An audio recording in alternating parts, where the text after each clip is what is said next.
For weeks, rumors had been circulating through the executive suites. Amina Okoro, the recently named CEO of Afritech Innovations, knew she could no longer disregard them. David Mensah, the unassuming night custodian and a reserved single dad, was reportedly seen in unauthorized zones well after his shift. Security recordings captured him pausing by executive workstations and entering the research and development department when he believed he was alone. With a critical product launch looming and rivals watching closely, Amina couldn't afford the risk of a security breach. She decided that very night she would shadow him personally. The truth she would uncover would not just reshape her view of David Mensah, it would redefine her entire company. David Mensah, 42, navigated the polished corridors of Afritech Innovations with a practiced rhythm. His hands, worn by time and work, guided a cleaning trolley with methodical care, his gaze lowered but always aware.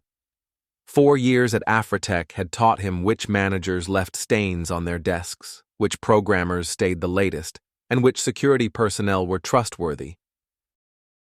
His faded blue uniform seemed a size too big for his frame, which was once muscular but now thinned by years of making every shilling stretch for his 8-year-old daughter, Zara.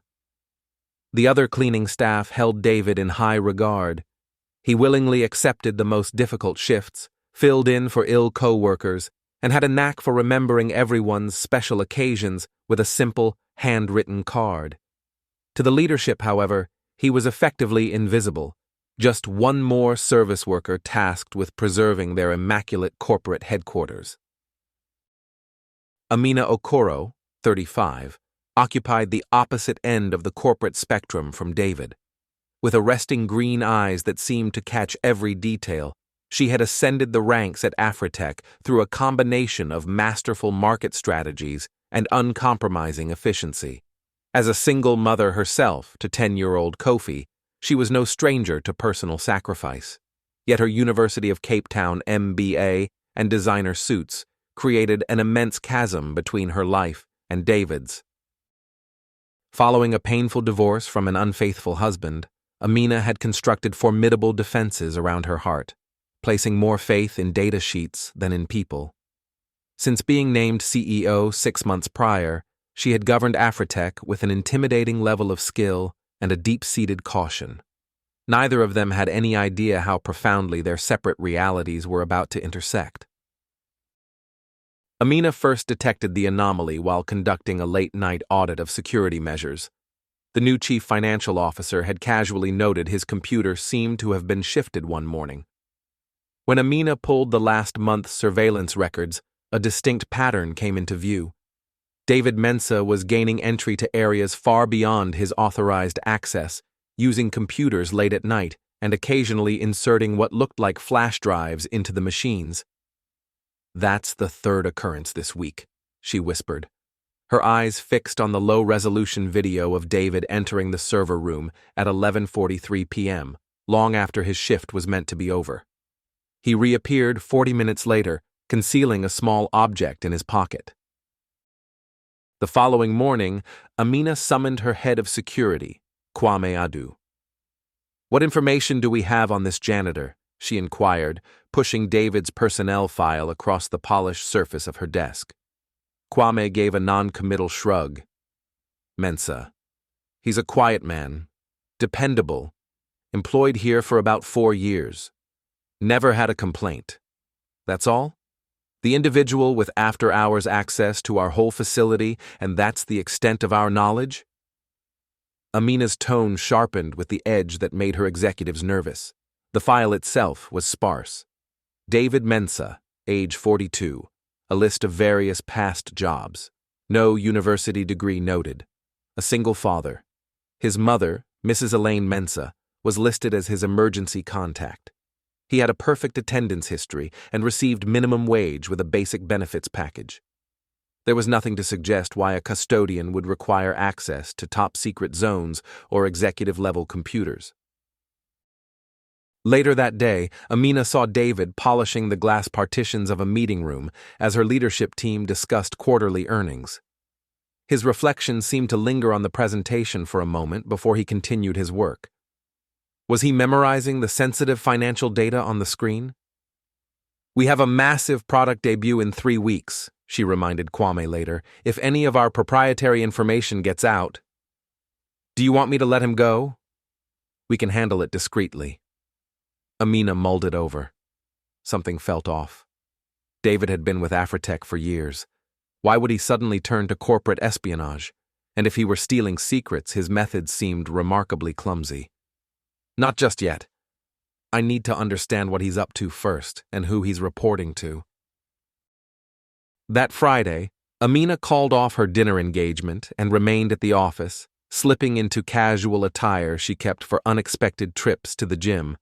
As David's workday concluded at 10, she trailed him to the car park, keeping a safe distance as his old weathered sedan made its way onto the road. His vehicle traveled away from the wealthy suburbs that housed Afritech, moving into increasingly modest neighborhoods. Amina stayed several cars behind, her pulse quickening. Was he on his way to meet a contact? To sell Afritech's most valuable secrets? After a 20-minute drive, David pulled up in front of a modest, slightly dilapidated building. A faded sign identified it as the Westside Community Resource Center. David took a well-used backpack from his car's trunk and went inside. Amina waited for 5 minutes, then cautiously followed. Peeking through a window, she saw David arranging laptops in a room that looked like a classroom. A group of children, mostly teenagers with some younger ones, began to enter, their diverse backgrounds apparent. David welcomed each one by name, guiding them to their seats. Baffled, Amina entered the building and hovered in the corridor. She could overhear David's voice, which was warmer and more confident than she had ever heard it at Afritech. "Remember our lesson on algorithmic efficiency? Tonight, we're going to apply it. We're going to create something that genuinely serves people." Amina peered into the room.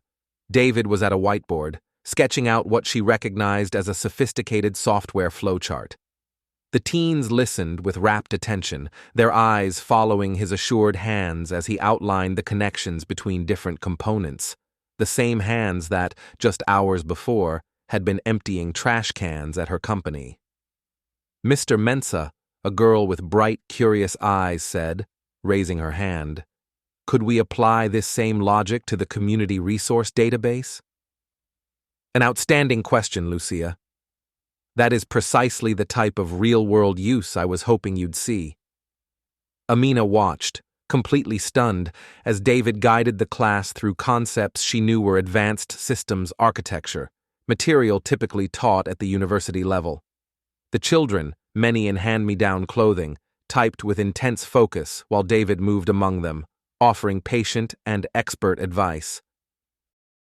After the class concluded, she saw David go into another room where younger children were waiting.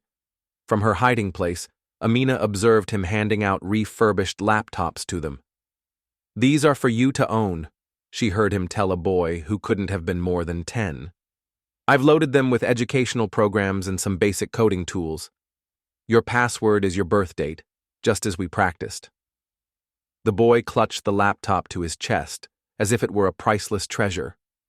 When David finally left the center 3 hours later, Amina quickly hid behind a pillar. She saw him loading empty storage bins into his car, the very bins she had seen him carrying out of Afritech. They hadn't contained stolen company secrets, but donated equipment. Her phone buzzed with a pressing message from her assistant. Distracted, Amina didn't see David approaching until he spoke. "Miss Okoro, is everything all right?" She froze, exposed in her covert observation. David stood a polite distance away, his weary face etched with confusion. "I was just making a donation," she stammered, gesturing vaguely at the center. David's expression was unreadable, but his eyes, which were surprisingly sharp and perceptive, held a hint of skepticism. "The center is always grateful for support," he said cautiously. "Especially from someone like you." "Someone like me?" "Someone with influence," he clarified after a pause. "If you're ever curious about the program, I would be glad to give you a proper tour." We teach coding, digital literacy, and how to build a resume, fundamental skills that could help these children escape the cycle of poverty. And you're qualified to teach this because… The question sounded more like an accusation than she'd intended. A flicker of something unreadable crossed David's face. "Good night, Miss Okoro."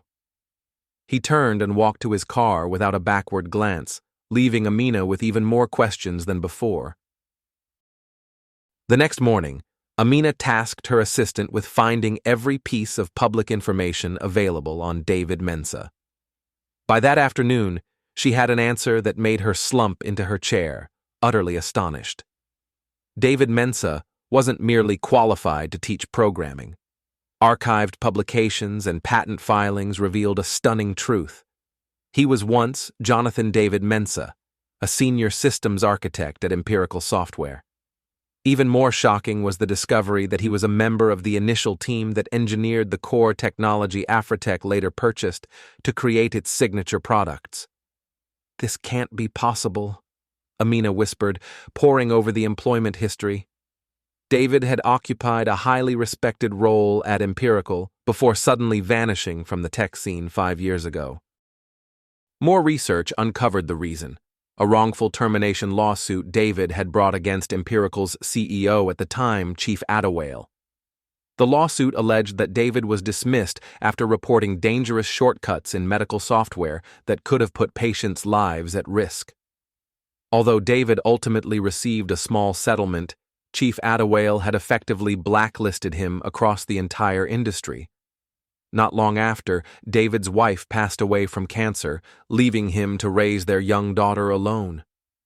Amina leaned back, trying to reconcile this information with the man who quietly cleaned her office every night.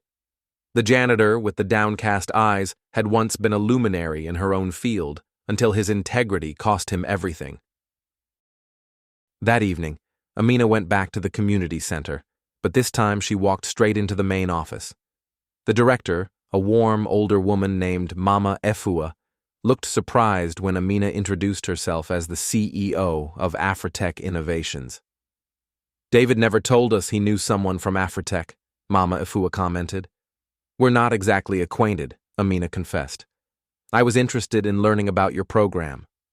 Mama Efua's face lit up with pride as she described their work. "We serve families who are mostly immigrants and from low-income backgrounds. Many of the parents have to work several jobs, which means the children are often left unsupervised.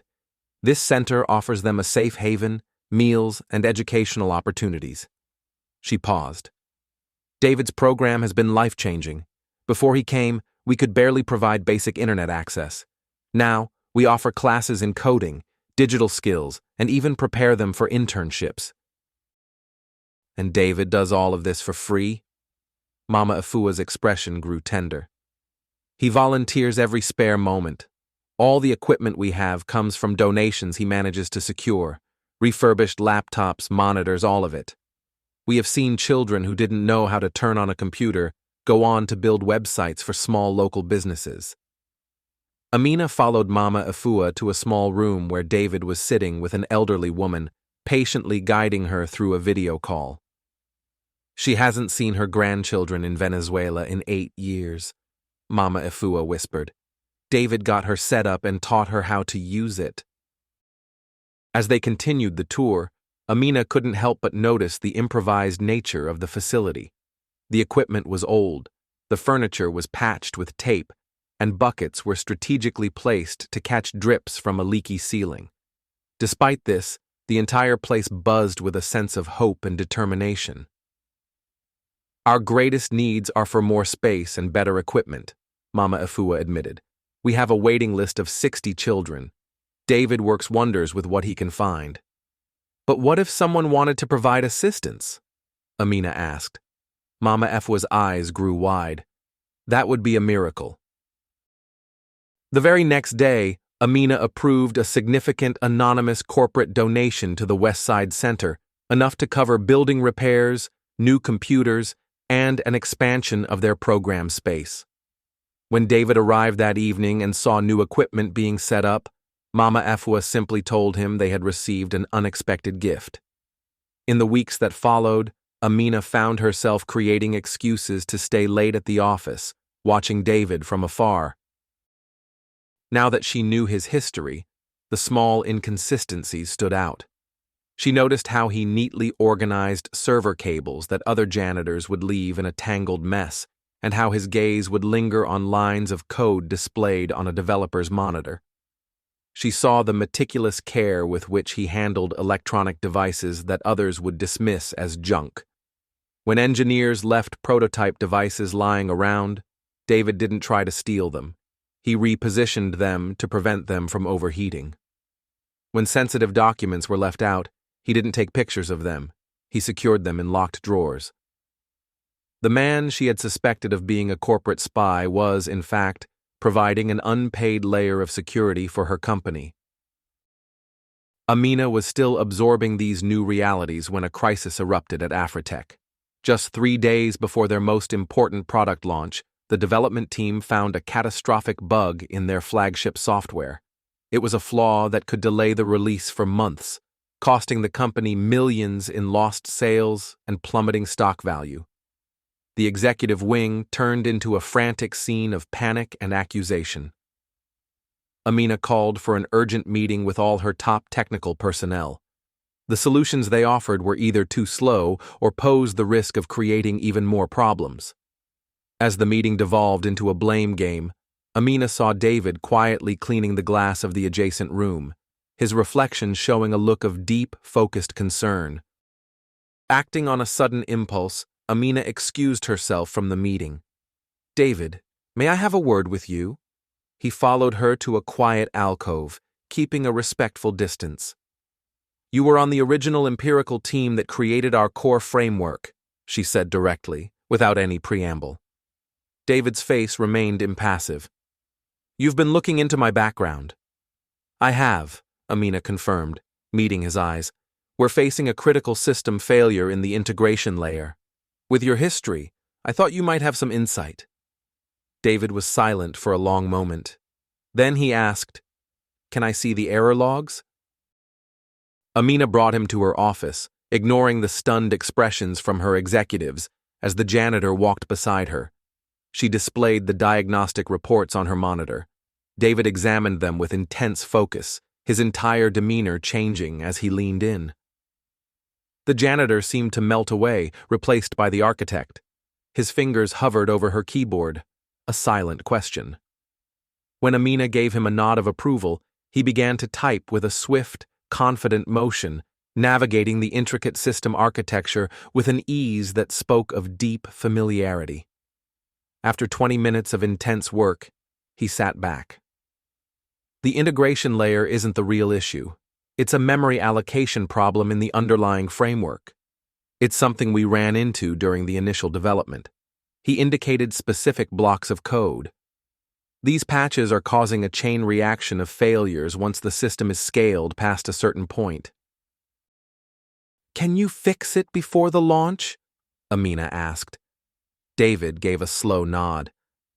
"With the proper approach, yes. I would need access to the complete code base to be sure." Amina made her choice. "Come with me." She led him back into the boardroom, where the bickering executives fell silent as they entered. Without any introduction, Amina announced, "This is David Mensah. He served as the senior systems architect on the foundational framework and has pinpointed our issue. He will be consulting with our developers for the next 2 days." The CTO's disbelieving utterance, "the janitor," lingered in the shocked quiet of the room. Amina gave him a piercing look. "Mr. Mensah was designing advanced systems architecture when you were still learning basic syntax, Thomas. I recommend you listen very carefully to what he has to say." 46 hours later, Afritech launched its product right on schedule. The critical bug had not only been resolved, but David's solution had also introduced unforeseen efficiencies that boosted the software's overall performance. By the end of the trading day, the company's stock had surged by 12%. In the wake of their success, Amina called a company-wide assembly. Everyone, from the highest-ranking executives to the maintenance crew, gathered in the central atrium. David stood hesitantly near the back, still dressed in his custodian's uniform. Afritech faced a potential catastrophe this week, Amina started. Our victory today is not merely about averting disaster. It's about acknowledging value in places where we have been blind to it. She motioned for David to come up to the stage with her. After a brief pause, he walked forward, his discomfort clear in his stiff posture. Many of you know David as the person who maintains our facilities. What you may not know is that David Mensah was once a pioneer of the very technology that made Afritech's success possible. She then detailed David's contributions to the field and the principled stand that had derailed his career. While we have been walking past him to get to our desks, we have been oblivious to the expert who was literally cleaning up our messes. Amina then turned to David. On behalf of Afritech Innovations, I want to offer you both an apology and an opportunity. We would be privileged to have you rejoin the technical leadership team, starting immediately. A wave of murmurs spread through the audience. David's expression was carefully composed, but a light flickered in his eyes. That is an extremely generous offer, Miss Okoro, he said, his voice firm, but I must respectfully decline. Amina had not expected him to refuse. Before she could speak, David went on. 5 years ago, I had to choose between my career and my conscience. That decision cost me my profession, but it allowed me to hold on to something far more important. His voice grew stronger as he spoke. In leaving that world, I discovered a new one. The children and families I serve at the West Side Center need advocates and teachers far more than this company needs another systems architect. Amina adapted instantly. In that case, I have another proposal. Afritech will create a technology access initiative with the West Side Center as our primary partner. We will supply equipment, help develop the curriculum, and create internship programs.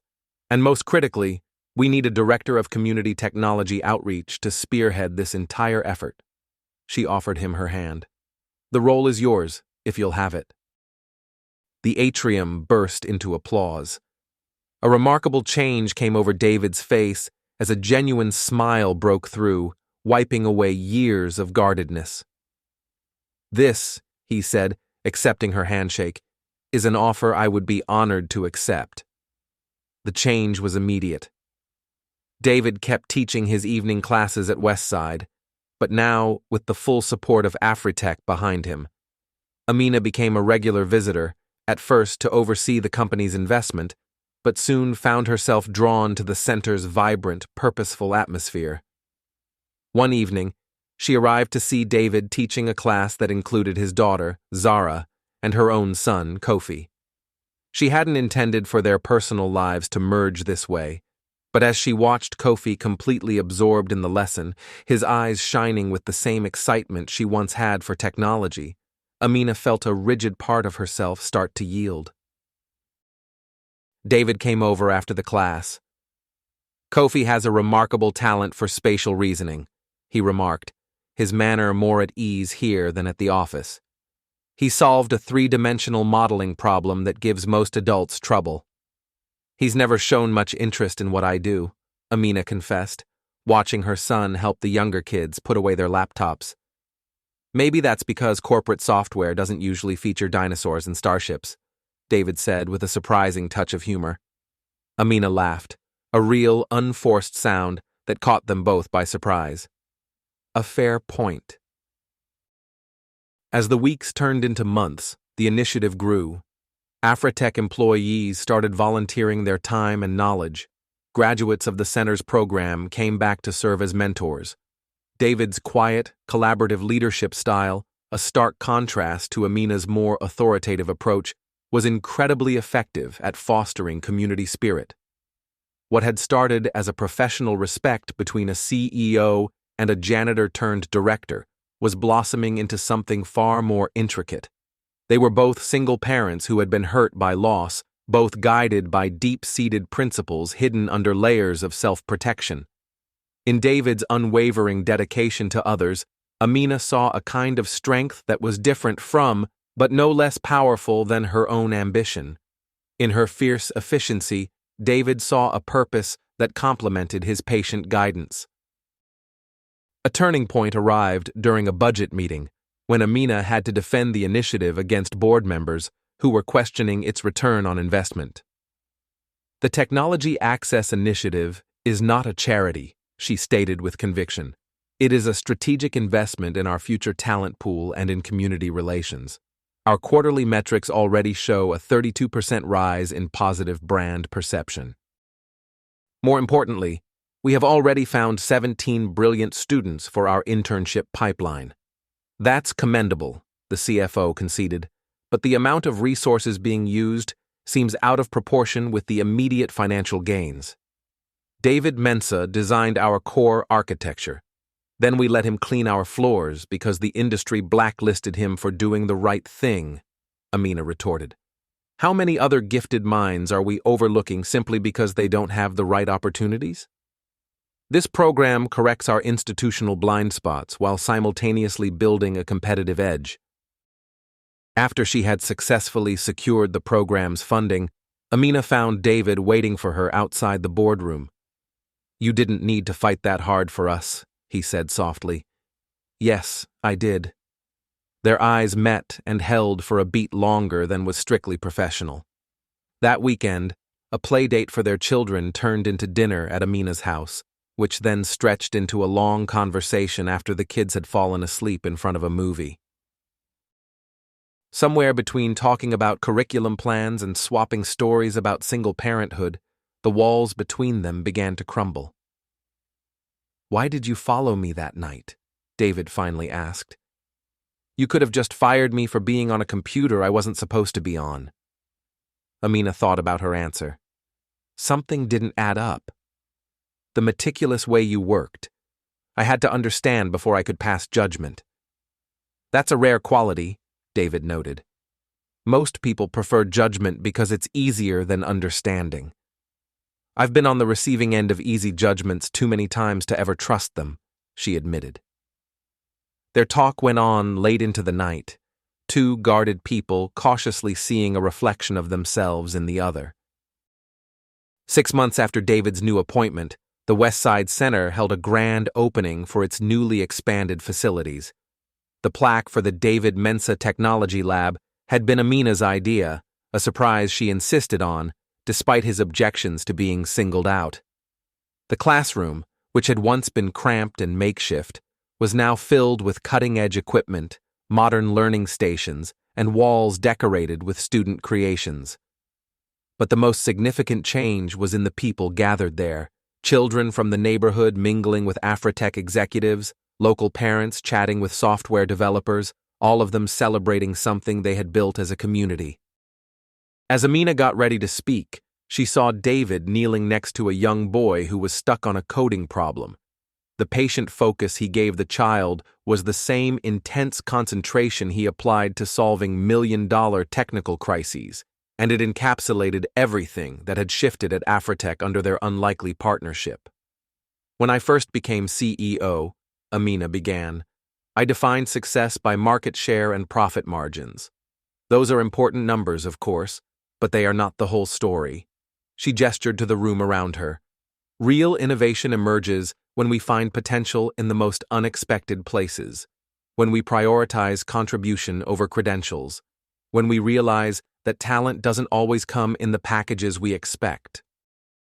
David stood quietly at the back of the room, still uneasy with being the center of attention, but clearly touched by the transformed space and the new possibilities it offered. This initiative exists because one person refused to compromise his principles or abandon his community, even when it cost him his entire career, Amina continued. David Mensa reminded all of us that technology's true purpose is to serve people, not the other way around. In doing so, he has helped Afritech find its own purpose again, one that goes beyond just making a profit. The first group of graduates from the center, now interns at Afritech, presented David with a plaque they had made themselves. Unlike the official corporate one, this one simply read, "For the man who saw what we could be, long before we saw it ourselves." Later, as the party wound down, Amina found David standing by himself, watching their children work together on a programming game.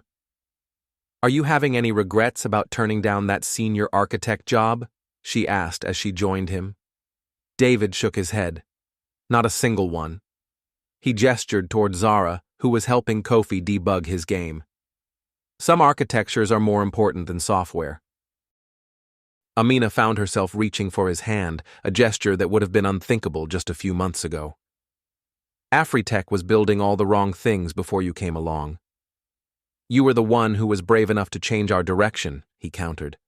"Maybe we both needed each other to see things more clearly." Her fingers tightened around his for a moment. "I'm still learning to appreciate things that can't be measured in a quarterly report." David's smile lit up his eyes, a change still new enough to be striking. "And I'm learning that sometimes influence can be used to amplify impact instead of corrupting it." As evening fell and the families began to leave, Amina watched David helping the maintenance staff, his former co-workers, with the cleanup. He was still the same humble man, his new professional status having changed nothing essential about him. Kofi ran up to her, breaking her train of thought. "Mom, can Zara come over for another coding sleepover this weekend? Mr. Mensah said it was fine if you said yes." Amina smiled at her son's excitement. "I think we can arrange that."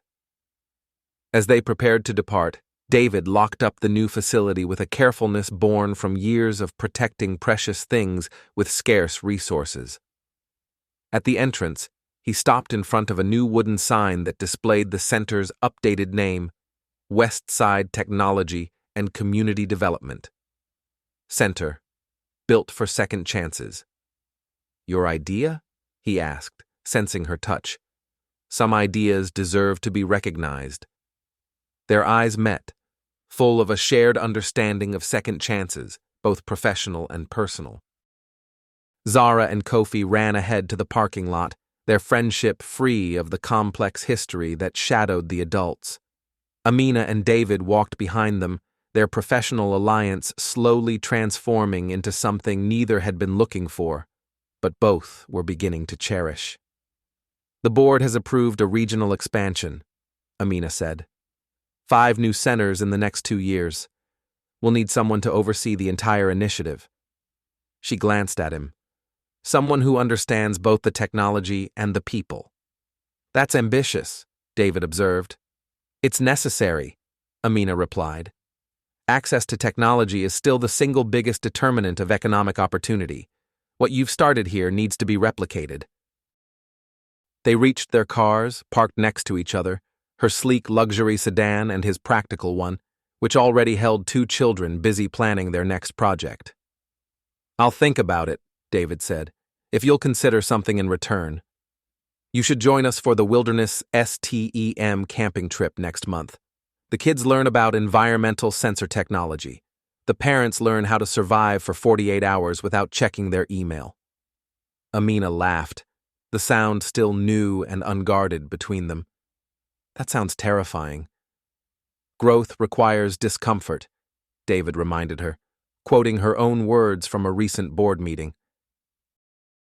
As they got ready to drive away, Amina thought about how completely her world had been upended.